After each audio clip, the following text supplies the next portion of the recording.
അല്ലല്ലോ, ഞങ്ങളെ സ്വന്തം മസ്ജിദുക്ക, ഞങ്ങളെ ബീച്ചാണിത്. തിരമാലയൊക്കെ വരുന്നു. രാത്രിക്ക് ഞങ്ങളെല്ലാവരും ഇവിടെ വന്നിങ്ങനെ ഇരിക്കും. നമ്മളെ സ്വന്തം മസ്ജിദുക്ക, നമുക്ക് ഇരിക്കാനുള്ള സീറ്റും കസാലയും ഒക്കെ നമുക്കുണ്ടാവും.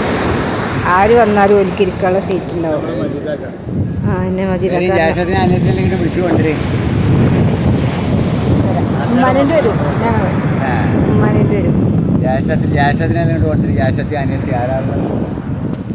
പാലക്കാട് ഇങ്ങോട്ട് വിളിച്ചു കളി അവിടെ. പിന്നെ ഇവിടെ ഉപ്പിലിട്ട മാങ്ങ, പേരക്ക, മുന്തിരി. ഇത് മുന്തിരിയാ? പച്ചമുന്തിരി, ചാമ്പക്ക, കാരറ്റ്. പിന്നെന്താ ഒരു അതെന്താണ് സാധനം? ഏതാണ് ഇത്? ചൗച്ചൗ. ക്യാരറ്റ്, നെല്ലിക്ക, പേരക്ക, പൈനാപ്പിള്, പച്ചമുന്തിരി, ലേസ് എല്ലാം കിട്ടുന്ന ഇതാണ്. ലേസ് കുട്ടികൾക്ക് കളിക്കാനുള്ള വെള്ളം പൊട്ടിക്കുന്ന കൈ കാണിക്കേ.